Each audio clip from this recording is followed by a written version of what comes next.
ইরানের 1 ইঞ্চি ভূখণ্ড দখলের চেষ্টা করলে মার্কিন বাহিনীকে পারস্য উপসাগরে ক্ষুধার্ত হাঙরের খাবারে পরিণত করা হবে, এমনই এক রোমহর্ষক হুঁশিয়ারি দিয়েছে ইরানের সামরিক মুখপাত্র ইব্রাহিম জোলফাকারি।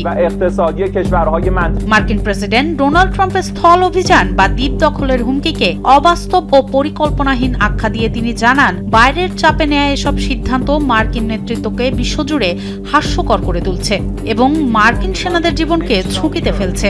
বর্তমানে মার্কিন বাহিনী নিরাপদ আশ্রয়ের খোঁজে ঘাঁটি পরিবর্তন করলেও ইরানি নজরদারি থেকে তারা রেহাই পাচ্ছে না।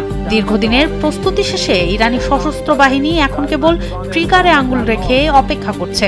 ইরানি বাহিনী দীর্ঘকাল ধরে প্রস্তুত হয়ে আছে এক চূড়ান্ত লড়াইয়ের জন্য। তারা কেবল অনুপ্রবেশের অপেক্ষায় আছে, যেখানে আক্রমণকারীদের ধ্বংস বা বন্দী হওয়া ছাড়া কোনো উপায় থাকবে না। জোলফাকারি সতর্ক করেন, ইতিহাস থেকে শিক্ষা না নিলে ওয়াশিংটনকে চরম মাসুল দিতে হবে। ইরানের অদম্য শক্তির সামনে মার্কিন সেনাদের পরিণতি হবে কেবল অপমানজনক পরাজয় আর মৃত্যু।